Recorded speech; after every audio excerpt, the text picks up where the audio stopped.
Build. The Philippines is investing in the future to the tune of 8 to 9 trillion pesos. The government calls it the golden age of infrastructure, a period of strong and sustainable growth. 75 flagship projects that it says will create new jobs and new opportunities, increased connectivity and reduce poverty. Add it all up and the Philippine economy could outpace its ASEAN neighbours. But is this hugely ambitious program realistic? And who's footing the bill? To who will the country owe its national debt? There are still lots of questions and we are looking for the answers. This is a CNN Philippines special presentation, Building for the Future.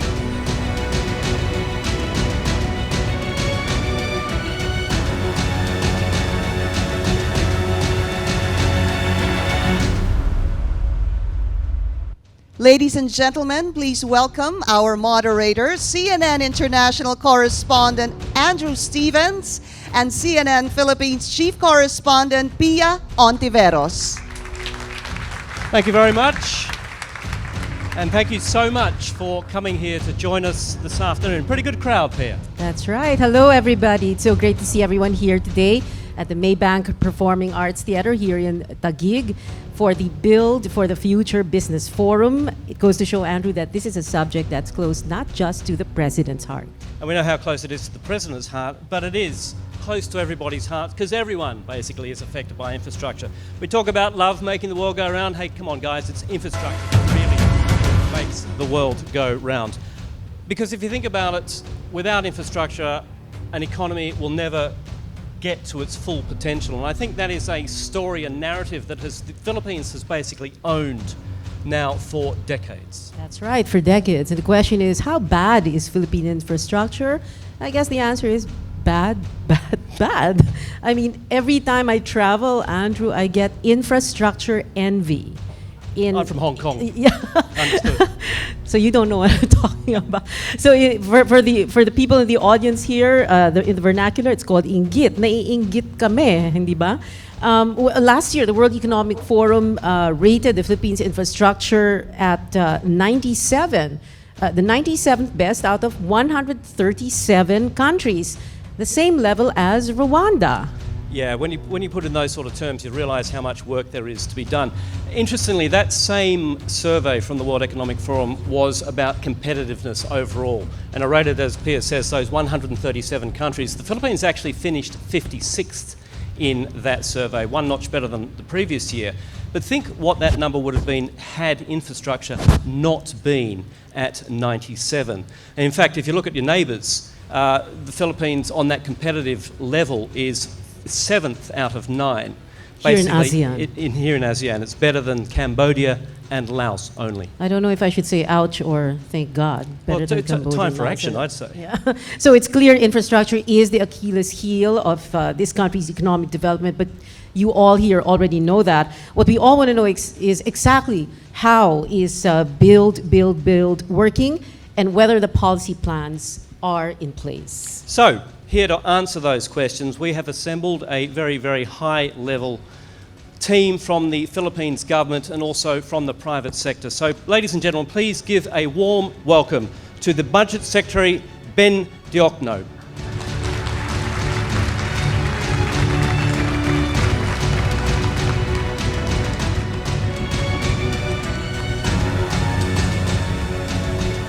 Also tonight we have the Socio-Economic Planning Secretary and NEDA Chief Ernesto Pernia.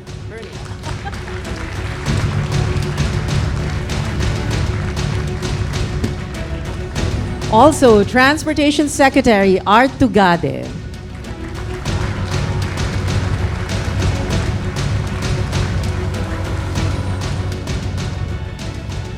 Public Works and Highway Secretary Mark Villar.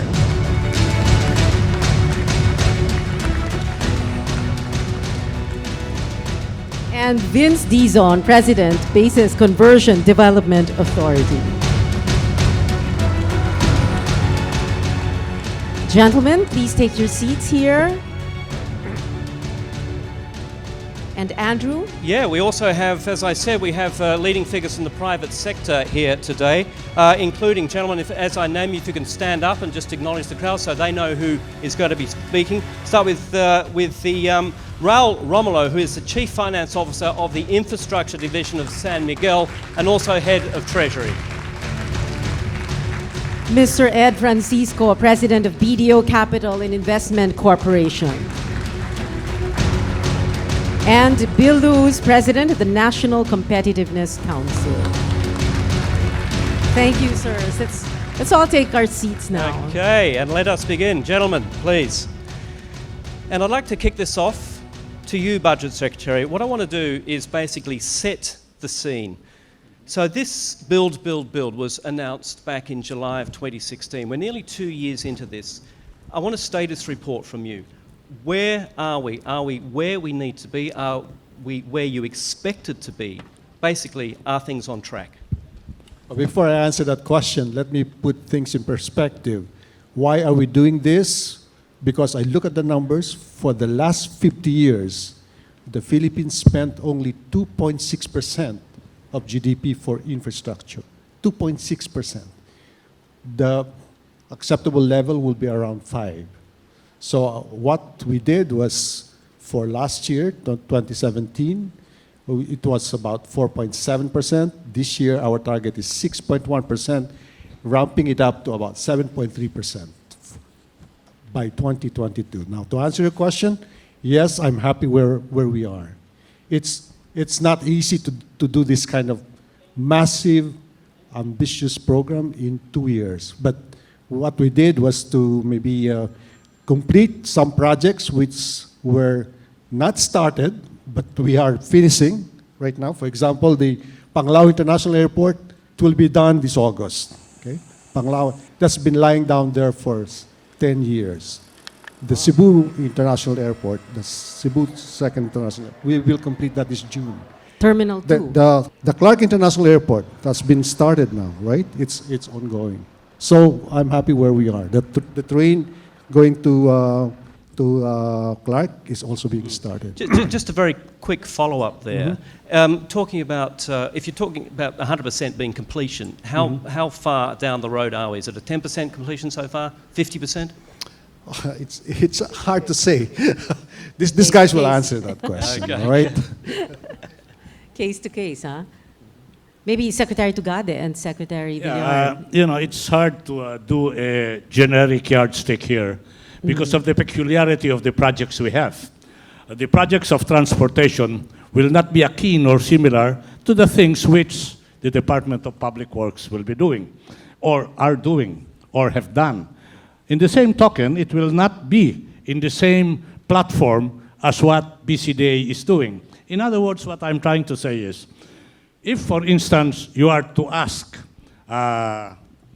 transportation within a time set of, say, the remaining 4 years of the term of the president, we are going on a 25 to 30% accomplishment.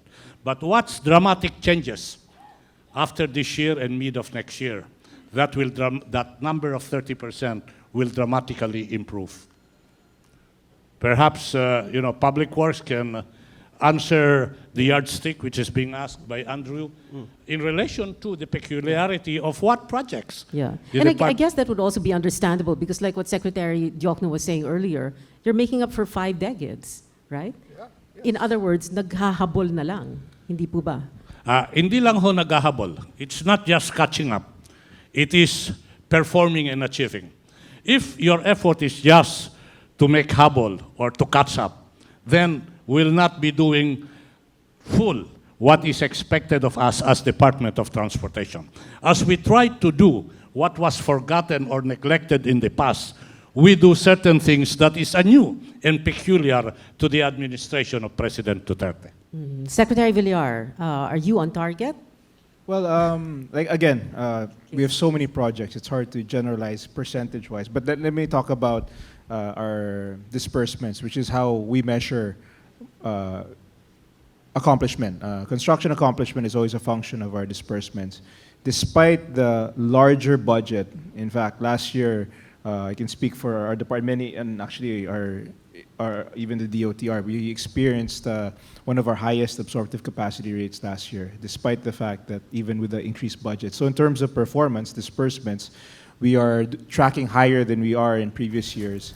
And I think this is good, especially given that there was a significant increase in infrastructure spending. So if you're asking me, are we doing well? Yes, we're doing well. We're doing better. And what we're doing now is we're creating, aside from finishing projects that some of which have been set aside for a very long time, we're also creating a pipeline that will last for in the long term. Many projects, many master plans we're doing now will redound not just to this administration, but to further administrations down the road. 6 airports, 9 railways, 3 bus rapid transits, 4 seaports, 32 roads and bridges. I mean, it is a colossal undertaking. I just wanted to ask a question to you, Mr. Pineda, Secretary Pineda. What was the criteria, the key points that you needed to tick those boxes when you were choosing or when those projects were being chosen? In terms of metrics, we have in our list 75 flagship projects, meaning projects that are at least 2.5 billion pesos in terms of cost. And as of the latest, we have already processed, meaning it has gone through several stages, about 6 stages of processing and approvals. We have already covered 35 of the 75 flagship projects. So that's more than 50% in terms of new projects getting approved by, in terms of technical evaluation and getting through the cabinet level investment coordination committee and then on to the NEDA board, which is chaired by the president. So these are now ready for implementation, these 35 new flagship projects. And besides that, we have, as mentioned by Secretary Villar, we are completing several projects that were unfinished in the previous administration, and they are about to be finished, like the Harbor Link. Harbor Link from the port area that brings NLEX, that will link it to NLEX. trucks directly to NLEX instead of having to go through Manila cities and further congest traffic. Right. And so let me get your question again. I just wanted to just the key criteria. The criteria are, for example, we have in the development plan, Philippine Development Plan 2017-2022, we have priority projects based on pent-up demand in terms of transportation, in terms of roads and bridges by the Department of Transportation and Communication, Public Works and Highways, and airports. So we see where are the demand really growing that has already been unmet for several years. And so that's a very good criterion because in terms of viability and economic returns from that project, it's going to certainly have to be going to have great returns in terms of satisfying the needs of the country for transportation or for whatever types. There are several types of transportation. And also energy. Energy is mostly private sector though. Yeah. So several years or several decades, 5 decades in fact. Yes. But I was wondering, there is a hashtag that you use, and I guess the younger the younger men on stage would know this hashtag that you're using, comfortable life for all. Is that the criteria also, part of the criteria? I mean, that's Yes, that I would like is to the think. objective, right? To make Yeah. things easier for people. Yeah, right? as I have mentioned earlier, when we assume our respective position in the Duterte administration, the president gave an all-embracing order: make the Filipino comfortable. On the part of transportation, therefore, if you will ask for criteria and view this in the light of the president's directive of making the Filipino comfortable, what will be the criteria? The criteria will be mobility. The criteria will be connectivity. The criteria will be to enhance the movement and transfer of people and goods. And then ultimately, this will be translated into one word: comfortable. So that we are committed, the Department of Transportation is committed to achieving mobility and connectivity in the hope and with the target that we, in our own ways, will make the Filipino comfortable. Comfortable in terms not only of travel, but comfortable more particularly and generically in relation to way of life. So that the Filipino will no longer have infrastructure envy. Hindi na tayo maiinggit sa ibang bansa. But I wanted to ask also BCDA's Vince Dizon, you're implementing 11 projects, correct? New cities, special economic zones, including the new Clark City, 9,450 hectares. The alternative, you call this the alternative to Metro Manila, a release or exhaust valve to decongest Metro Manila. You're looking to build a new government administrative center there. This is a very ambitious project, but a lot of people are pinning their hopes on this. Can you tell us more about that? Yeah, thank you, Pia. You know, before I get into the details of those projects, I think to respond to the question raised earlier, what sets this program apart from past programs and past governments? I think there are three things. First is the boldness in the decision-making that's being done by this government. Second is the swift action that's being undertaken. And third is the unity of purpose of all the departments related to infrastructure. I don't think you have seen the kind of coordination and cooperation and unity that the Duterte administration has shown to be able to, as Andrew said earlier, accomplish the colossal output that needs to be done in such a short span of time. For BCDA, in cooperation with DOTR and DPWH, I think the new Clark City is really the crown jewel and the cornerstone of the projects that we're trying to do right now. It's so important because when you look at the quality of life of people not just in Metro Manila, but in other urban centers across the country, Cebu, Metro Davao, it's really reaching a point where congestion, traffic, and all the other urban pressures that we're all going through on a day-to-day basis has become unbearable. And that's why the president himself said a couple of months ago that Metro Manila is a dying city, and it's no exaggeration. And just the kind of life that our people have to endure on a daily basis is really something that government needs to address. And it cannot be addressed overnight.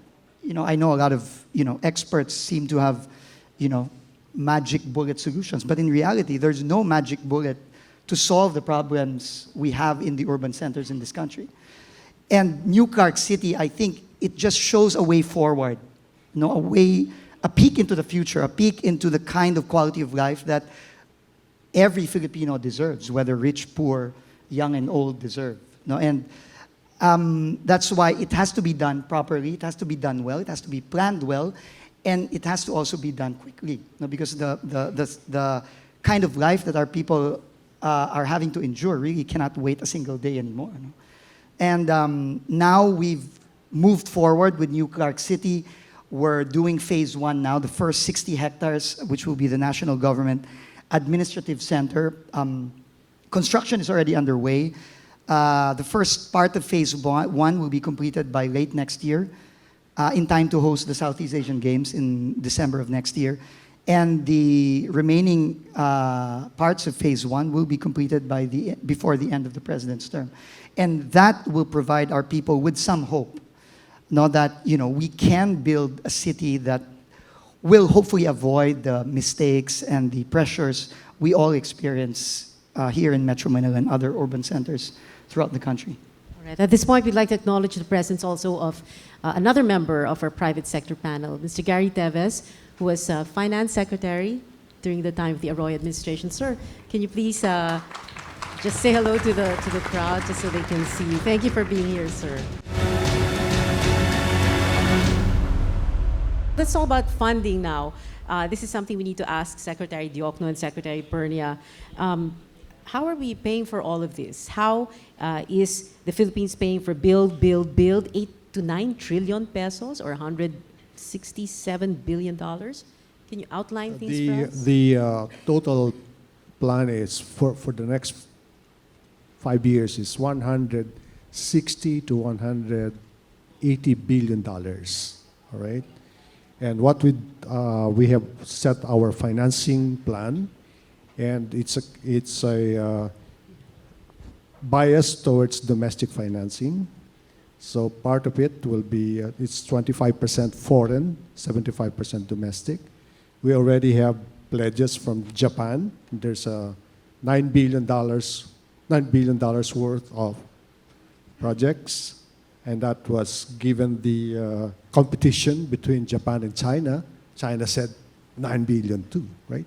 So we got all these projects. The funding is secure for all these projects. For example, the first ever subway, 25-kilometer subway, correct me if I'm wrong, the financing there is 0.1%, 40 years to pay, 12-year grace period, all right? Right? Yes, that's correct, sir. And who is that with? That's Japan. That is a Japanese. That's the Japanese, yes. Right. Because I've been reading that and talking to people that previous administrations have always pushed the public-private partnership model.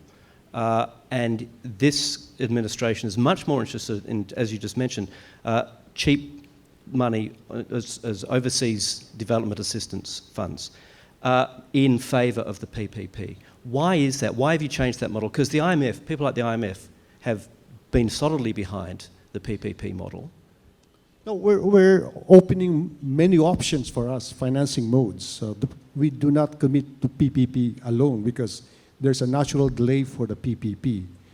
How many months? 37 months before we, 29 months from project ID to take off. So we cannot afford that long to. So we decide to have a PPP and what we call hybrid PPP, where we will initially construct it using ODA funds. That's also private sector.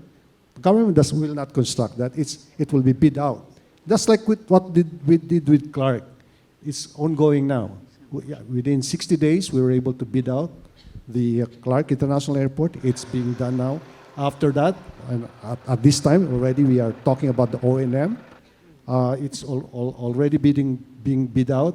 So after the international airport is done, operations and management. Yes. Of the airport. After it's done, we will turn it over to the private sector. Okay, so that's PPP, hybrid PPP, national budget. That's how we're going to finance the Mindanao railway system, and then also for the first time, we are welcoming unsolicited proposals subject to Swiss challenge. What we don't want to do is to have a project funded with a premium. In other words, there's a project where we say, okay, who can give me the highest premium? That's yours. That's taxation without representation. So we don't consider that. Okay. So we have many options depending on which is appropriate for a particular project. Let's bring the private sector here. Mr. Raul Romulo of San Miguel, Chief Finance Officer. This hybrid model, is this something that you think is an attractive or profitable business for the private sector? Well, as Vince mentioned earlier, there is no one silver bullet that can address all the neglect of government deficit through the decades. So what the Secretary Diokno is saying, they've opened up many windows to facilitate these projects is a welcome addition to all of our projects that are going through. But what we'd like to see is, and we're very grateful that the government is supportive of a lot of the projects that are still unfinished because from the past dispensation, most of them, as Secretary Togado knows, are ours. So they've been very cooperative in assisting us to complete these projects. But what we'd like to see is a more balanced opening and distribution of these different kind of budget fundings. You have the ODA, you have the hybrid, you have the GGA, and also the unsolicited proposals, which we are one of the most prolific submitters to. But we'd like to see a more balanced approach, if possible, to see all of these projects roll out more efficiently as it is now. We understand that a lot of the projects that you put together are still trying to complete from the previous administration, and you're rolling them out. We'd also like to see the different agencies have more people to help us analyze all of these projects that can go into fruition faster. So yes, this hybrid is a welcome avenue, but we'd also like to see the opening or reopening again on the thrust of the PPP side without the premium, sir. And also, again, the unsolicited proposals that are already there. If you can move this a little faster, and they're moving faster than the past, but we'd like to see it a little, and we know you also want us to finish faster, Secretary Tugade. We talk about this all the time. But yes, these are very welcome additions. But maybe the balance of the distribution maybe shouldn't be more towards more ODA or borrowing, maybe a more equal distribution, because also, as our colleague here from the banking side says, there's very little business for them as well. Yeah. The PPP window has slowed down. Yes. Budget Secretary, sorry, can we get a response? Yes, there's a long list of projects, and as Secretary Perna said, we have decided on 35, right? So we'll consider your proposal. Yeah. On the other half, maybe. But these are like a 600-kilometer railway system. Do you want to enter there? Which private sector would like to do that? Well, we are not there. So, but we'd like to see, no, as I said, Yeah. the initiatives that you brought up. What will happen is that China, for example, if we give it to China, they will actually chop it off to several segments because they want to finish it within the time frame. So I think you'll benefit from that also. At this point, we'd like to bring in also Mr. Ed Francisco of PTO into the discussion. Sir, tell us, what do you think of this hybrid model? First of all, we're believers and we support the government. I've had the chance to be with Secretary Perna in Davao, and my spiel was basically the private sector has always been doing its part. So the hybrid model is actually great. It's just that I guess there are just less of these. No? So for example, right now, what is the private sector waiting for? It's really waiting just for the airport project. Of course, we know that San Miguel is a prolific, in fact, as Raul said, prolific, submitter of unsolicited. But how many of those are gonna be decided upon where we can actually fund? So is it 150 million for the NAIA consortium? Is it Megawide? Is that? But other than that, the private banks have raised capital. We're so liquid, but we're just not there. But we understand, of course, there's the pricing concern. So I guess from our perspective, our request is, even if, let's say, you're going to do an ODA, maybe as a bridge, we're there to support. If there's some delays, use us because, and then later on, they can be taken out anyway by the JICAs, by the JBICs, the JEXIMs, but use us because, in fact, one other way we're using, in fact, today, we're helping the Bureau of Treasury with the RTB. So that's one way to fund the government, but at least we're there to help because we want it to succeed. We want more, in fact. So any way you can use the private sector. Secretary Diokno, I mean, is this program squeezing out? It sounds like it's squeezing out the private sector financing too much. Should you readjust perhaps? No, there are some projects that are purely private sector domain all power projects are done by the private sector. Telco projects are done by the private sector. Some transport projects are done by the private. There's a lot of possibilities. So you're quite happy with the mix Yes, at the moment? I think so, yeah. And also the construction of projects are being done by private sector contractors. And many of these, they would borrow money from commercial banks. But in terms of the volume of funding, it's cheaper to get it from the government or from ODA. I mean, there's no comparison. How much do you charge? What, 20%, 10%, something like that? It's way. Sir. Sometimes within single digit. But Okay. we're not. Anyway. We admit we are more expensive, admittedly, than 0.1. I guess I'm just saying that if there are delays, or because of course there's a premium anyway. There's also the other argument is that there'll be a big premium also in these other ODAs at first versus if it were done by a private sector. We're just there really to support. So however we can be used to get a better price, or if the effective project cost becomes lower, even if the funding cost is high, we're there to help. Can I just like to bring you into this, Mr. Teves? As a former senior economic manager with the government, do you think that the mix is right here, or is there a good point coming from the private sector? Well, the percentages have not been indicated, but I think qualitatively, Secretary Ben tried to suggest that there's a balance. But I think it's also situational in the sense that certain factors now are not exactly the same as they were a few years back.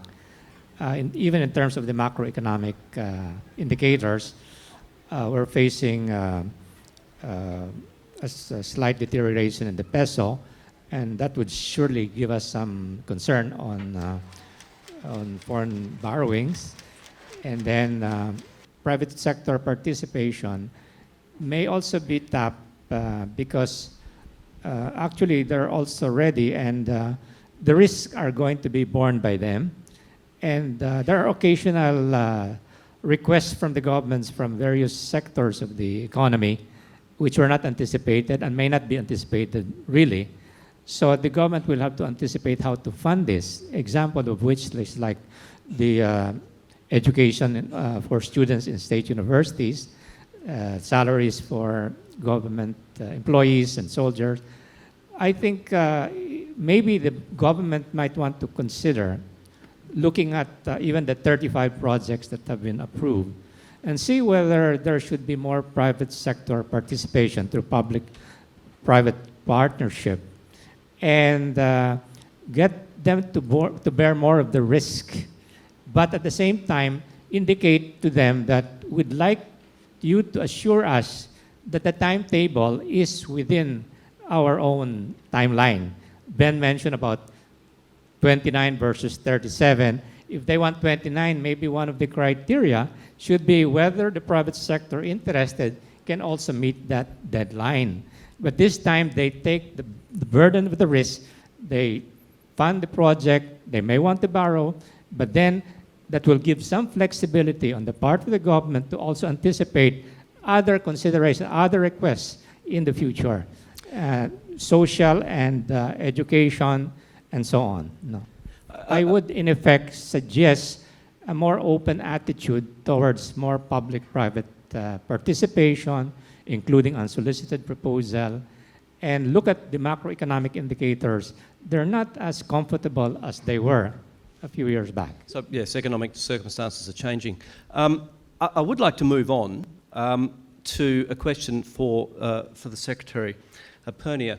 And we talk about 75 projects, billions of dollars worth, and the government is taking such a big position in this, in sort of organising ODA, in doing own loans. Does the government have the capacity, does it have the expertise to manage this size project taken in its entirety? Or are you biting off more than you can chew?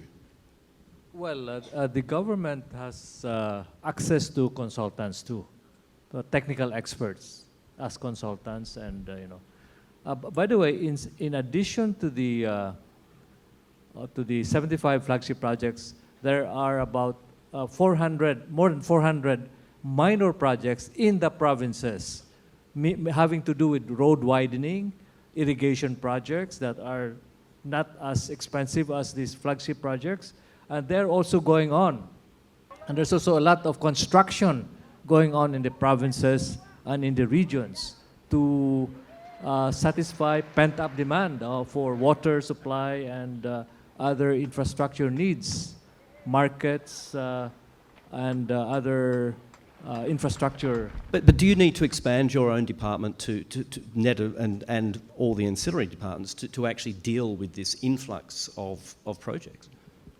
No, as far as project evaluation is concerned, we have been able to do that rather smoothly. We have a process.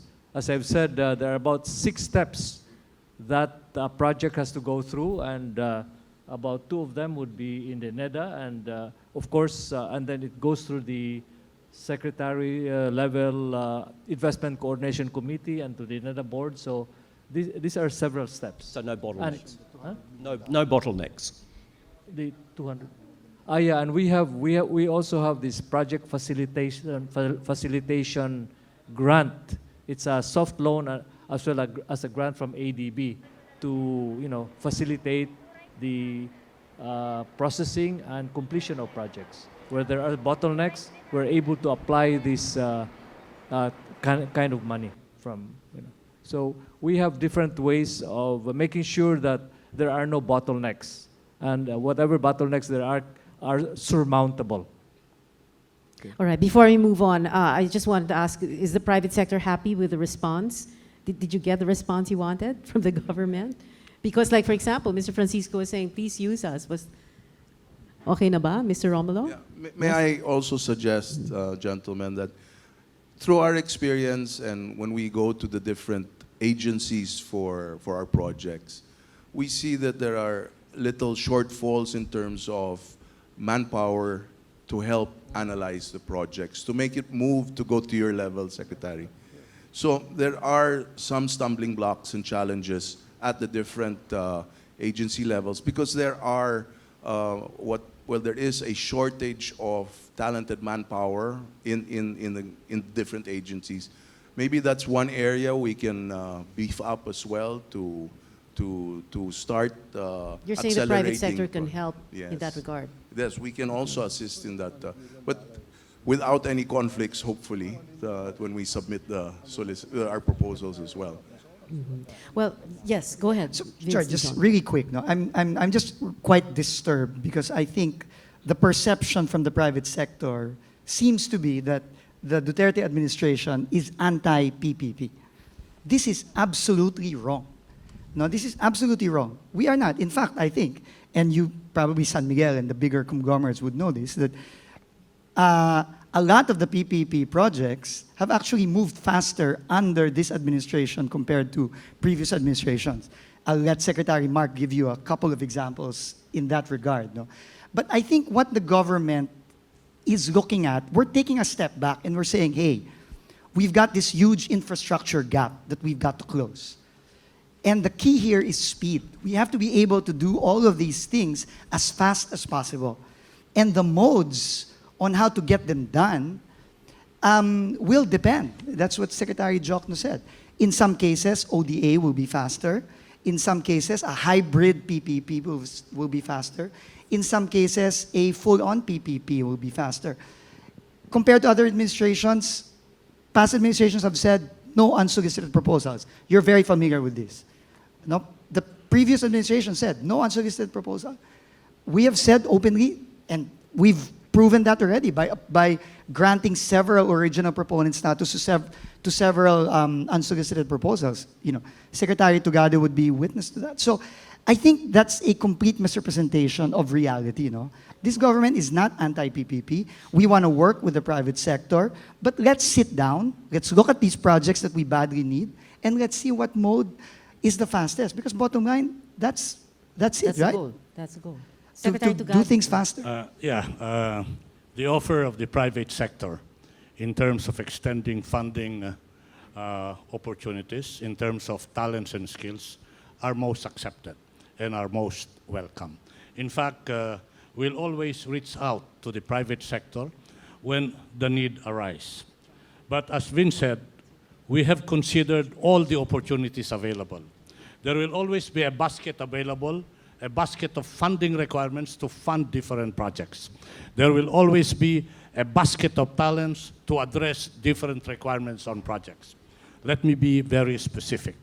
As we discuss funding, as we discuss cooperation or offer of skills and talent, remember, the Duterte administration is barely 2 years. And what have we done in barely 2 years? Let's go to actual accomplishment. Let's talk about the airports. When you speak of the airport before, when you speak of NAIA and Terminal 1, 2, 3, and 4, the tagline is one of the worst airports in the world. Now, that tagline was changed. It is now one of the most improved airports in the world. Why is this so? Because there have been developments, construction, completed at that in relation to the airports. And the funding came from multiple funding sources, from unsolicited proposal to private, to GAA, to ODA. Let us be specific. Before, Panglao Airport in Bohol is just a topic for conversation. Secretary Jokno mentioned, by August of this year, perhaps it will spill for another 30 to 45 days. It will be commercially operational. You speak of Cebu. Cebu Terminal by June 17, June 7, it will be inaugurated and operational. Look at the airports all over the country. Before, you have a total of 11 night-rated airports. Now, as we speak, there are more than 16 night-rated airports, and it is the ambition of this Duterte administration that when the term is over, all the 44 commercial airports would have been night-rated. As we speak about night-rating capability of airports, we speak about the reality of how to maintain the safety and punctuality, predictability of air operation. When we assume there were only 3 radars, now as we speak, 10 additional radars are in place, adding to the predictability of air travel, security of the space. All these things are in force and in place. Funding from varied sources, from private to GAA to unsolicited proposals. This is what I'm trying to say. Let's go to maritime. For the first time, the month of January, we will be inaugurating ever, the first barge terminal in the Philippines. This is funded by a private party. You know, what is this barge terminal? This is a business model where the containers that normally ply the highway and the street, 20-footers and 40-footers all, will already move on water. It is hoped that when we implement this, the movement of containers on the road will be reduced by 35 to 40%. Funding, private. Welcome back to our special presentation. Thank you very much. Our special CNN Philippines presentation on Build, building for the future. Now, there are 2 phases to this program. There is build, and that leads to jobs. And of course, if there are jobs, the other target here is to reduce poverty. At the moment, more than 1 in 5 people, about 1.6% living below the poverty line. Like Andrew, you were going to say, right? Yeah. Under this massive infrastructure program. Well, with an infrastructure program like that, when you've got 1 in 5 people living below the poverty line, the actual government target by 2022 is to reduce that to 14%. And at the end of the day, you think, what is this? You talk about comfortable, about making Filipinos' lives more comfortable. Reducing poverty has to be the key topic there. All right, but of course, before we go to reducing poverty and challenges, we wanted to give the floor first to Secretary Tugado, who's going to wrap up what he's going to say, and then Secretary Mark Villar. Yes. Okay, thank you very much, ma'am. We have revisited in generic presentation what we are doing with air, what we are doing with maritime. Let's revisit the rails. You know, the present population of the rail system now is only 77 kilometers. It is hoped that by the end of President Duterte's term, this administration would have completed 1,900 kilometers of railway system, such that you have rail system being put up from Manila to, from Tutuban to Malolos to Clark. You have Clark the to North Subic Railway. in terms of cargo. You have from Tutuban to Calamba, Los Baños going to Bicol. That is the South Railway. Yes, right? ma'am, the PNR South Railway. Okay. You have the expansion of LRT 2, and then you have LRT 1, then you have MRT 7, then you have improvements on MRT 3.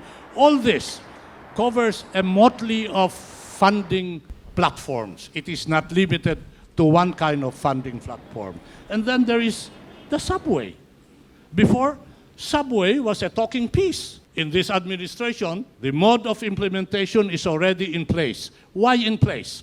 When the idea of having the first subway in the Philippines was brought up and planning was made, the start of construction would have begun or is scheduled to start next in the year 2019, third quarter. Today, as we plan, as we deliberate, and as we talk with the private sector and the government of Japan, we will start the construction of partial operability of the first subway station, covering 3 places: North Avenue, Mindanao Avenue, and Tandansora, with a railway institute being put up in Valenzuela, which will also serve as a depot. These are plans which are being done, being implemented in barely 2 years of the Duterte administration. How will this be funded? It will be funded under a preferred loan arrangement with the government of Japan. Again, biddings will be in process. There will be construction.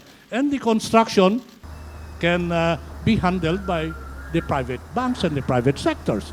And this is what I mean when we said, what we have now is a basket of opportunity of funding. It cannot be limited just to one.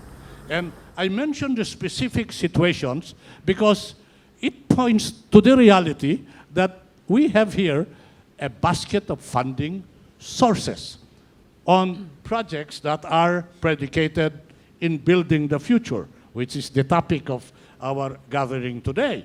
And then you speak of terminals on the road. You have the modernization program, all requiring funding. There is a partnership, and there should be a partnership between government and the private sector. You know, we in government cannot say we can do this alone. And you, the private sector, with due respect, cannot say, hey, leave it to us. Government should do something else. It must be a duality of role, mutually respecting each other's capacity and capability. Well, anyway, I just want to just to reemphasize what they mentioned earlier about the robust cooperation that we have with the private sector in terms of infrastructure projects. And I can speak for the DPWH with regards to our various projects. For instance, with San Miguel, our TR4, which is going to Lucena, which will be starting this year. That's a long-delayed project. We have the Harbor Link, which we've acquired 90% of the right-of-way, which will be delivering at the third quarter of this year. We also have the first exit of the Skyway, which will also be opened. We're targeting by the second quarter of this year. My point is, in terms of cooperation with the private sector, I believe that this administration has given its full support. And I know this because I regularly meet with all our concessionaires. And we've not only pushed the existing, we've also awarded new projects, such as the NLEX-SLEX Connector Road, which will also be starting construction this year. That was recently. And we have also other unsolicited proposals that we are considering and which were previously never entertained. I just want to quickly bring Bill Lutz into this, and the National Competitive Council. Just listening to the funding opportunities and the funding avenues, do you think the mix is right as far as getting the competitiveness of the Philippines on the increase? I think the funding issues are always going to be constantly addressed because the needs are going to be so large. So at the end of the day, it also boils down to speed. And in the Philippine context, within ASEAN, we're a large country and growing, but we are way behind on the competitiveness rankings in infrastructure, not just the general competitiveness rankings. So when I take a look at the full range of infrastructure, roads, ports, airports, telecom, energy, rail, we're ranked somewhere between, say, 97 and 120 out of 137. So we're kind of in the lower half of the spectrum. So we need to move with some speed to be able to get to that, to be able to move up with the competitiveness ranking. So I think that's one item that I think we need to be very mindful of. The second is that even as we address all the funding issues, there are probably other issues we need to look at. I just want to flag two maybe that we ought to be really thinking about, and I know the government is thinking about it. One is case of resilience. You know, when we build the infrastructure, they're all designing more resilience into it because of the nature of the of our situation with weather and seismic activity and things like this. And it's one of the reasons why our office at PDRF, for instance, moved to Clark, thanks to the foresight of Secretary Tugade and working with Vince, because we felt that we needed to move to places that are going to be, you know, offer us a better chance at resilience. But the issue, I think, that it cuts across all these things, aside from the funding, I think, is really going to boil down to right-of-way issues. There are a lot of projects out there, but if we don't kind of break those bottlenecks in right-of-way issues, projects can come to a stop. So we have to be very careful about spotting that and debottling that, and debottlenecking that. And I think that's something that the government and the private sector will need to identify early on and work through, because the projects are there, I think the funding is there, but speed gets affected every time we hit little bumps in the road like that. I want to move the conversation on to the financing in terms of the national debt. I think the national debt, or GDP, debt to GDP ratio stands at around 42%. Forbes magazine says that under the build, the massive borrowings, that could blow out to around about 140% over the next 10 years.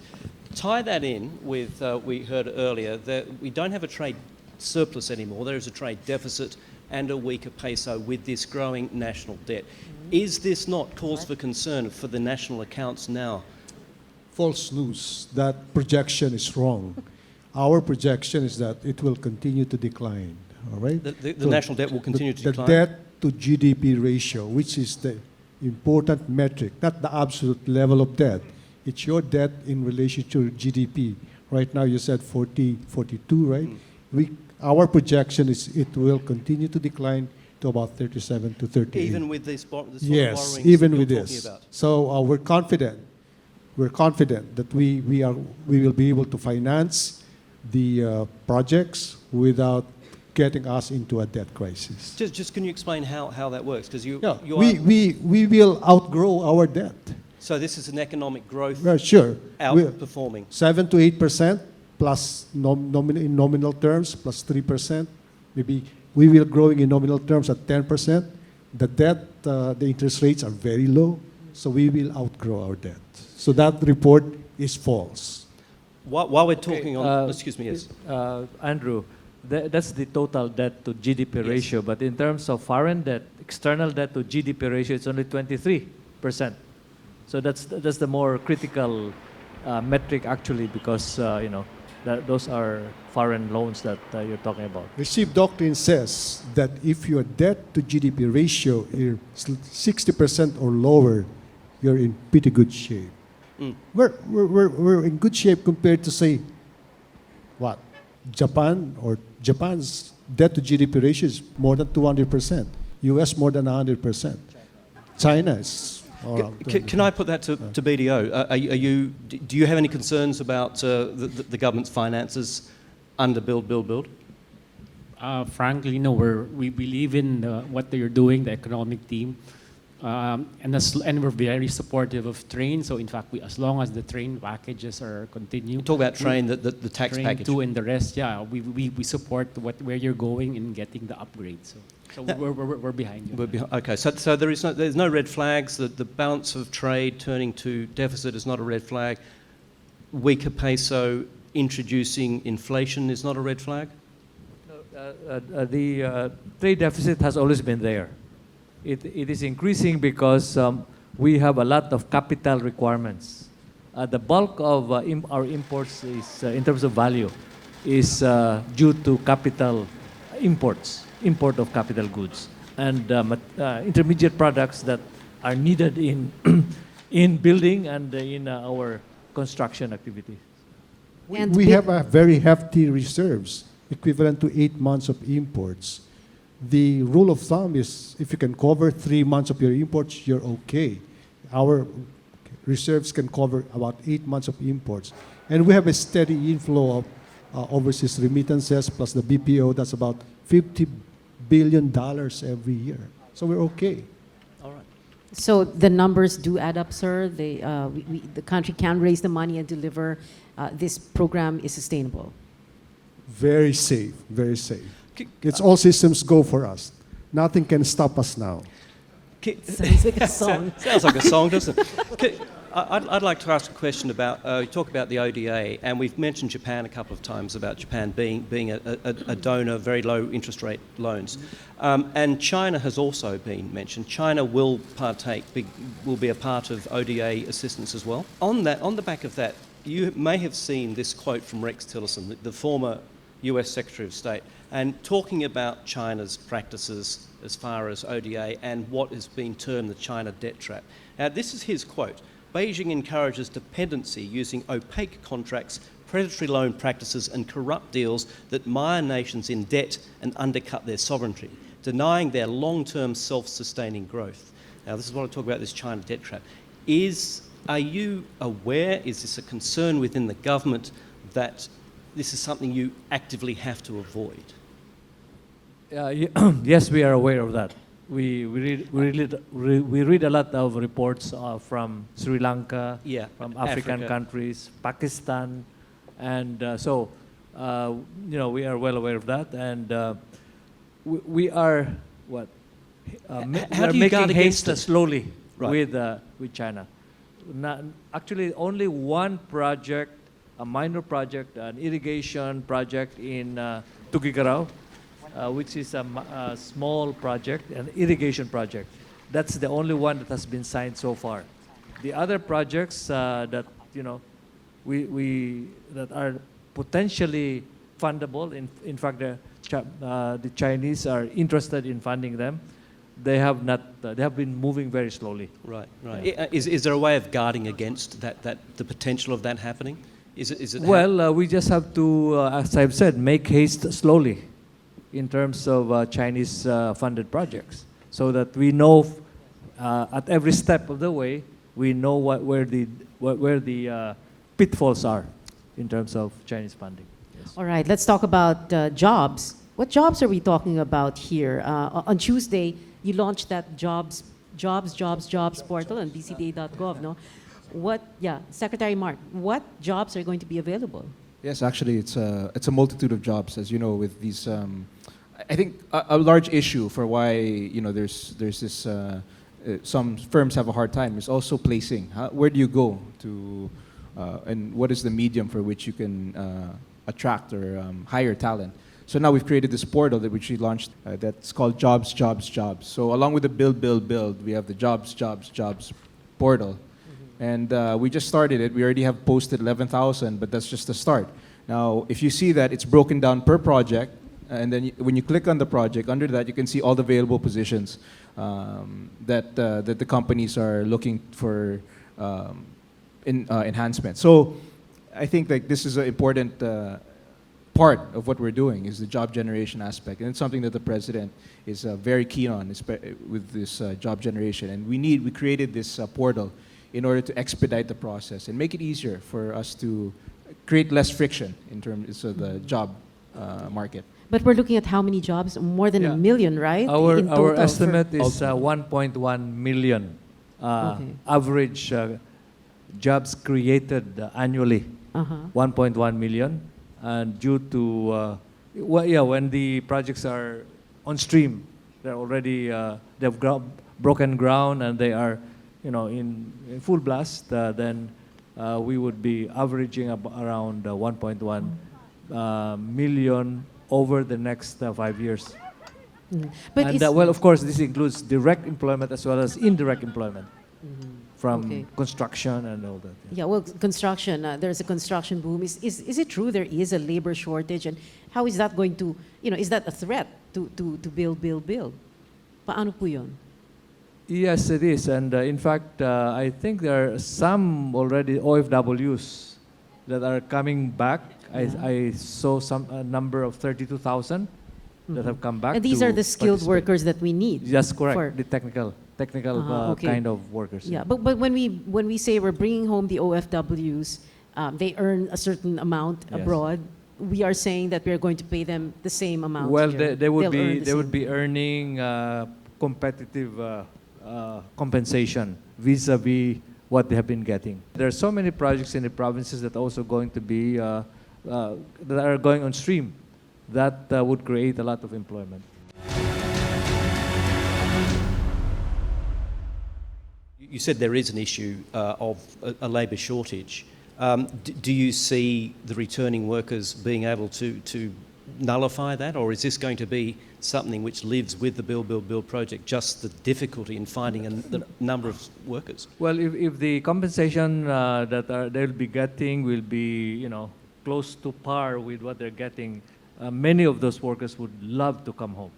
What about the ODA, again, programs where you tend to see the donor country sending, apart from sourcing materials, also sending skilled Workers. labour and manual labour? Well, that's the practice of Chinese-funded projects, but not Japanese. Right.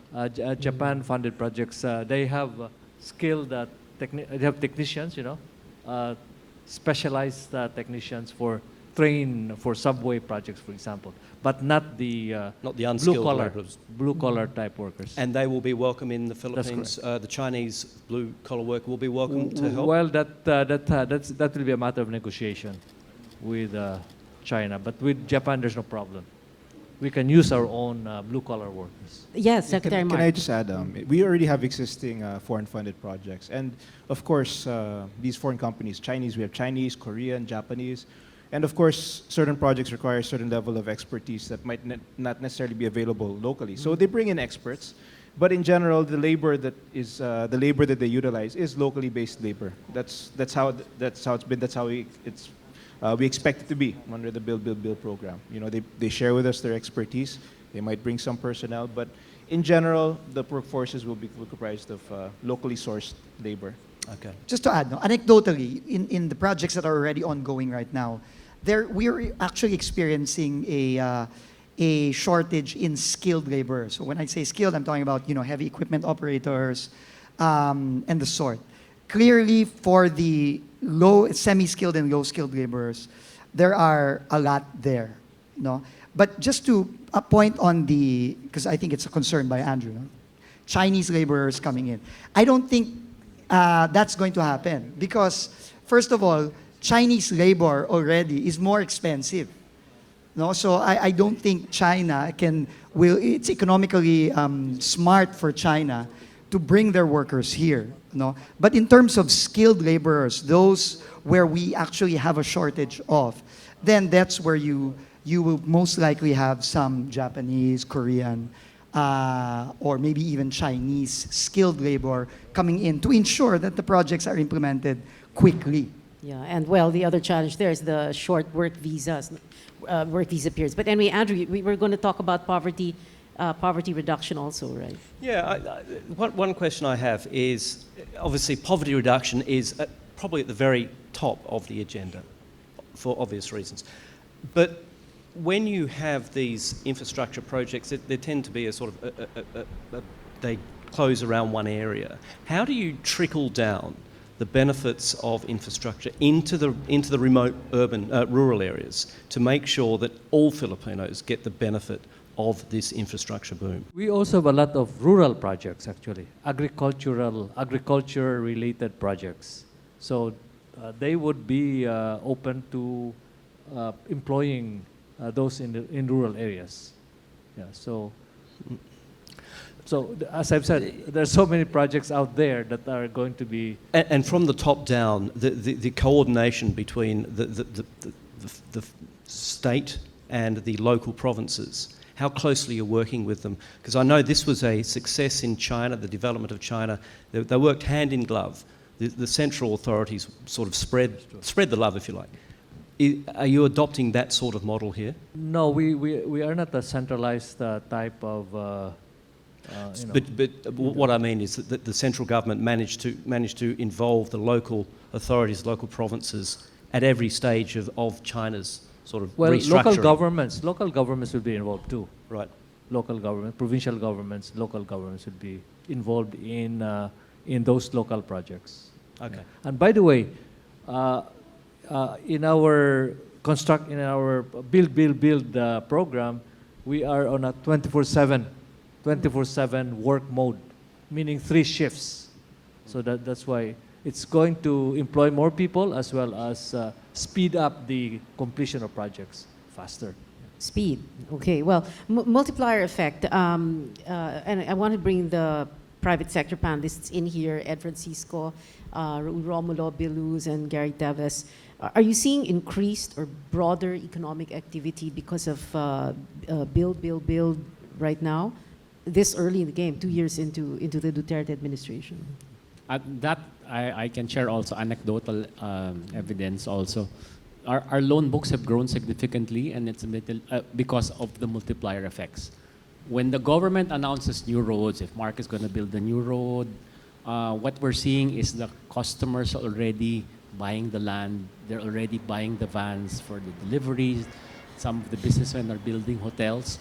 So in anticipation of the infrastructure that our team here is doing, the private sector is borrowing. So we've seen that in the loan growth, and that's why we're having 6-7% GDP growth, but our loans are growing at around 18%.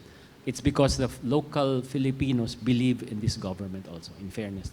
May I share as well Yes. with the projects that we are rolling out, because of the number of projects we do have, we have to employ more skilled laborers as well as those of the semi-skilled area. And our contractors are also building up their workforces to keep up with the schedules that are imposed with us as well to meet the deadlines, notwithstanding the challenges we do have given our projects. But yes, there is a build-up of the labor force. I think if you just travel around visibly, you'll see much more economic activity outside, and I think that's a good thing.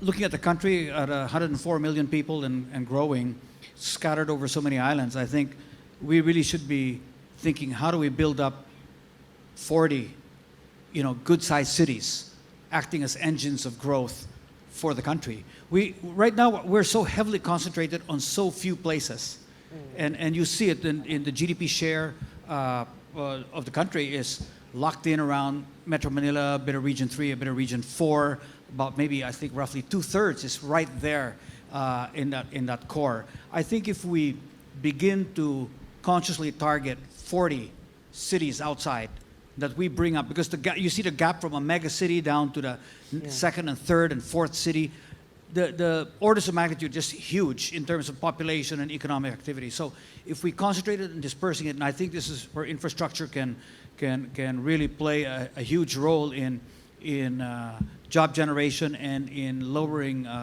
poverty.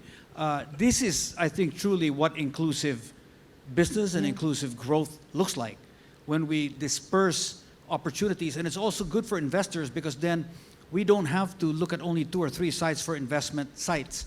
Now we're looking in our radar screen maybe at 40 or 50 sites. And that's a good sign when investors start looking at 40 or 50 places. For sure, there will be economic activity and job generation there.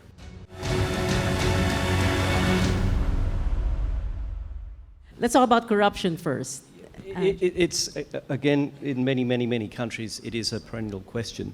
Now, with 8 billion pesos in projects being launched over the next 4 to 5 years, up until 2022, and I'll put this to you first of all, Budget Secretary. Transparency, obviously, is the best way to fight this. How are you going to embed transparency into these processes of awarding substantial loans? Well, that's the instruction of the president. No corruption, right? At the DBM, we are also adopting a new project called Project Time. This is digital imagery monitoring and evaluation system, where we will use the satellite, the drones to really monitor in real time all existing projects. Okay, so we're going to launch it maybe in a few months. Does any of the other panelists have anything to say on this point? Yeah, Mr. Tagad is the most senior here. Yeah, So- in terms of transparency, sundan mo lang. Number one, we have changed the processes on bidding and procurement. These are all on live stream. Never before have you heard of bidding on live stream. Before, when we started live streaming processes, we just thought that we live stream the actual bidding. We went beyond that, ma'am. Even procurement now, even pre-bid is on live stream. That accounts for transparency. Number two, it's all in our web page. All the projects, how much, when do we expect to finish, the status, everything, it's all there. It's open and transparent. And then we try to address the issue of bidding and procurement. We ask third parties to come in, to participate in the process, to make sure that it will be transparent. In other words, there are things being done in the processes to make the bidding and procurement process transparent, very accountable. Never has this been done before. It's being done now. Earlier, Mr. Luz raised two issues. The right-of-way. Later on, maybe Mark can handle that, because we have designed a scheme for the right-of-way. And the other is the shortening of processes. No less than the president is very firm and very aggressive in saying all processing procedures must be cut. He imposed timelines of 3 days and 7 days. And to put emphasis on what he wants, only 2 days ago, sir, he signed the anti-red tape into law. Never before has this been done. And he has instructed cabinet members to put in technology all processes within 30 days from signing 2 days ago. This is an indication that the leadership is no nonsense in shortening processing time. And as it shortens processing time, it is no nonsense on transparency and accountability. Sabi ng presidente, tagalan nyo, tanggalin ko kayo. Okay. Secretary Mark Villar, let's talk about DPWH and geotagging, because for the longest time in the past, hindi ba, the problem was ghost projects. Now you're going to make everything transparent. That's your promise. Well, our promise is that these ghost projects are a thing of the past, because I'm a strong, and we all are. We're strong believers that we can defeat corruption and inefficiency through technology and analytics. Specifically, in terms of the DPWH, we're already in the last stage of implementation of our construction management software. It's called PCM. It's PCMA. It was designed with the help of the World Bank, and it utilizes. We've incorporated not only drone technology, also geotag photos. What are geotag photos? These are satellite. These are monitored by satellite. Absolutely cannot be faked. In fact, we have an application for the iPhone that our engineers use. When they take the picture, it's instantly uploaded to our software. So at any point, I have access to the Any of the system. projects that are Any going project on you ask me, Okay. what's happening here in this certain project in this certain province, at the No, click of a no button. matter how far No matter flung, how huh? far. Because we have an Okay. extensive organization. We have more than 180 district engineering offices. We have more than Okay. 10,000 engineers, all of them monitoring all these projects. Now they'll be able to upload that to our central system. They already are. Not Yeah. even they will be. So They no are. one can lie to you. No one can lie to me. Unless they find a way to defeat the satellite software. I can't imagine Good luck. any way that they can get away with that. So. Yeah. Well, we wanted to ask Secretary Gary Teves about this. You know, yeah. If I might want to clarify something, Pia. Taking note of Secretary Ben's optimism, I was wondering whether, what if a different situation takes place in the second half or the next year, in terms of how the inflation rate will taper off or slow down, and whether there are demands that we haven't anticipated now which might crop up, whether there might be some adjustments in the wages either through the present setup, through a regional council. What if these things happen? Would the government still consider perhaps allowing the private sector to take another look at even the approved projects, which the government might have already said that I'm committed to those projects, but putting certain conditions, i.e. time, cost, employment generation, and say, hey, private sector, you can participate because there are other things that we might have to address, which might draw on our resources, and therefore it might be welcome for the private sector to come in and assist the government in this infrastructure endeavor.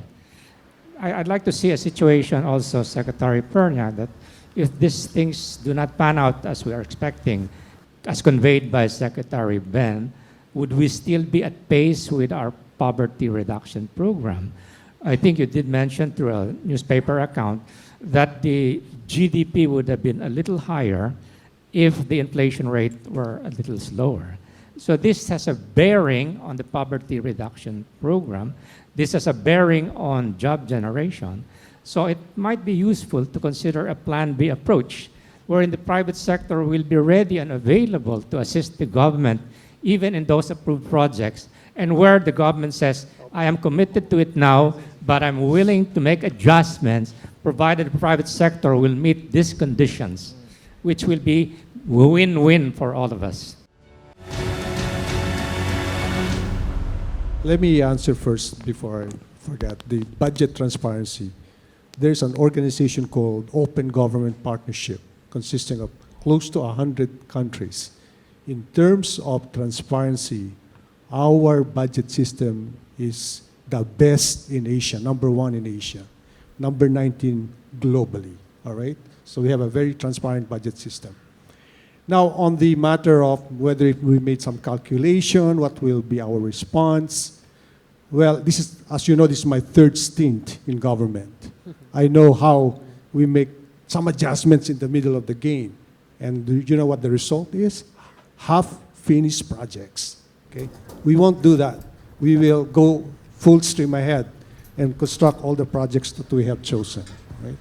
The way we have figured out the financing, so whether there is maybe a hiccup somewhere, we will continue the project. Finish the project. Time is of the essence. You know the congestion cost in Manila is 3.5 billion daily. We got to address that, all right? And we are interconnecting the whole country from Luzon to Visayas to Mindanao. And so we plan to do that. All right. So speed and full speed ahead are the keywords for build, build, build. And nabanggit na ni Secretary Tugade that, or Secretary Villar, that there is a way that you're handling this. Definitely. The mechanism is there. Government has the mechanism to resolve these issues. It's just a matter of rationalizing management. What does this mean? We have eminent domain. We can easily, if there's a property, we have the means to procure the property by utilizing expropriation. No? Yeah. We can utilize that, and the courts are quite fast. As soon as we get the writ of possession from the court, we can already start construction. We can enter the property. It's not a long process, and this is available to the government. That's why it then becomes a problem with project management, which is something that, with the help of the whole economic team, we've been able to address with the support of the DBM, who's given us additional personnel, funding, and in terms of planning. These are all things that have been done, and you can see this reflected in the speed in which I think a lot of our projects are being done now. For instance, the ones that we're opening now, we've acquired 90% of the right-of-way, and this was done in a very short period of time. Yeah. What is the bigger headache, Secretary Mark? Is it with private property owners? It's really, they're all... Or meron bang, kunyari, informal settler communities? Of all kinds. Sometimes it's informal, sometimes it's what property is it? People owners. don't want to give up their land? What? Sometimes they don't They want to. don't like the price? What? Sometimes it depends. In the case of informal settlers, of course, they expect to be compensated because they have to move. Of course, so we have mechanisms for that. For landowners, of course, they want to receive the best compensation for their property, for buildings or whatever they built on it. So, there's mechanisms for giving them what we feel is fair compensation. And if we don't agree, then we'll expropriate their property. We will move to expropriation proceedings, which can be done fairly quickly. So like I said, it then becomes a project management issue. So what we've done specifically is we have task forces for every major project in the build, and even outside of build. All major projects have specific task forces just for right-of-way. So then they become accountable for whatever goals that we give them. And then that's how we move forward these projects. Because the mechanism is there. I mean, it's not, people, maybe there's this perception that, right of way, it's impossible. We have the mechanism. It's a matter of management and political will. Before we go, I would like to ask for a few words from all of our panelists, starting with our private sector panelists. First of all, we've been listening for an hour and a half now on a very extensive conversation about this infrastructure, about build. And perhaps, Mr. Teves, if I could start with you. From what you've heard today, and if we can go down the line after Mr. Teves, from what you've heard today, keep it short, how optimistic are you that we are now seeing a game changer in the Philippines? Yeah, on a scale of cautiously optimistic to very optimistic. Yeah, we're seeing a major change, or if you want to use the word game changer. There are just some tweaking, perhaps, that needs to be done. And there are always some things that might happen, and therefore some adjustments will have to be made. Earlier, Ben said that when they've started a project, they will push it. I was really referring to a project that has not yet been started, but actually the government was intending to pour their resources into it. But perhaps now that if things happen differently, perhaps they could be open. So I think there will be probably more chances of getting these things done if the private sector were to participate in most of these projects. Okay, thank you. Bill. Thank you. Well, I think there's no question we are on the cusp of a game-changing event.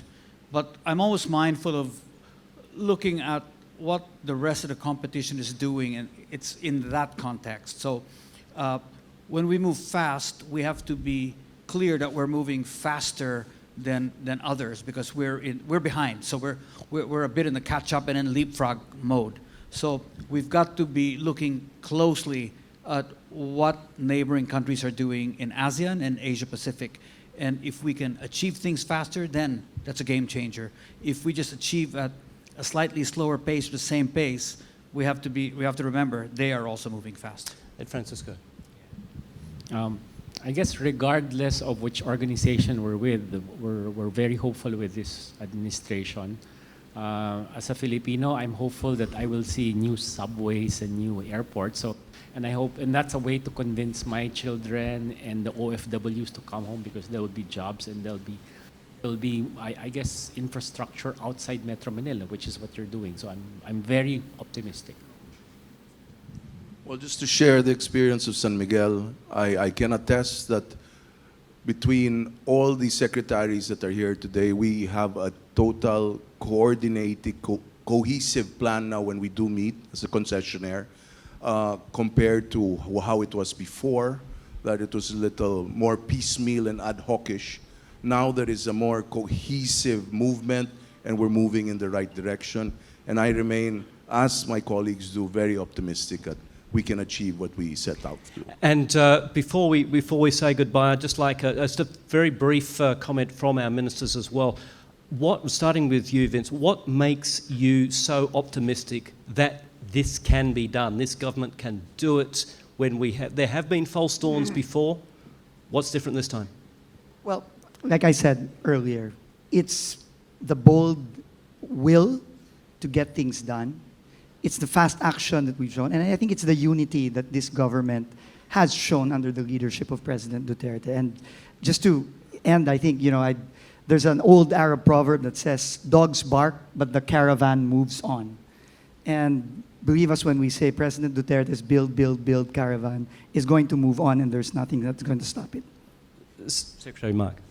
Yeah, really quickly, I think that these men here, I can say they work, these are men who put themselves on the line for this goal.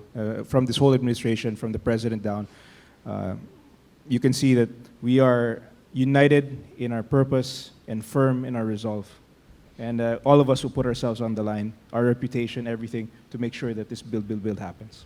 Secretariat. I've never been in government before, except for that brief stint at the Clark Development Corporation. But this I can say, you have a president and a leadership that has political will, that shuns corruption, that is committed to transparency and accountability and shortening processes.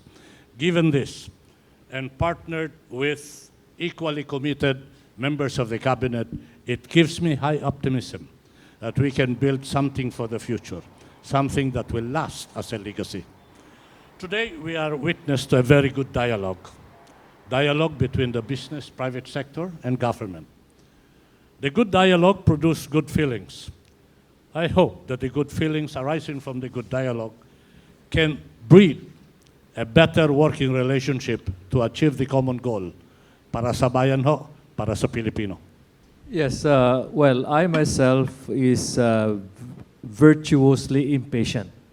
I want to get things done. I want to see change during my lifetime, while, and my kids, of course, we want them to enjoy a better life in the Philippines. Just to go back to Gary Teves's, actually, we have 4,995 projects, including the 75 flagship projects, and they are available in the website, the Public Investment Program, online, people. And so, if there are projects there that the private sector is interested and there is a good financial rate of return acceptable to the private sector, I think there's nothing to prevent you from presenting yourself to offer help or to do the project yourself.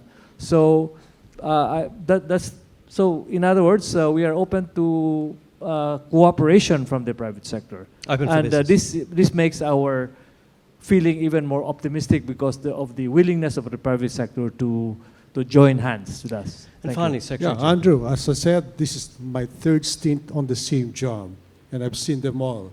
And so with this very strong, cohesive team, and the ideal conditions, low debt to GDP ratio, low interest rates, I think nothing can stop us now. A great way to finish. And that wraps up our presentation this evening.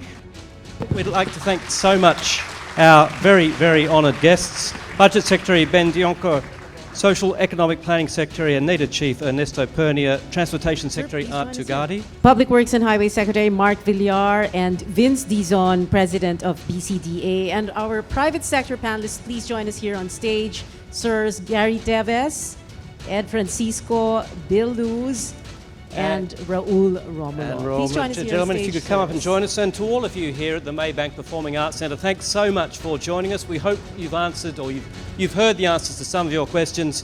And we look forward to doing this again on whatever topic is of interest to you. Thanks so much for joining us. And ladies and gentlemen, to our guests. I'm Pia Ontiveros. And I am Andrew Stevens.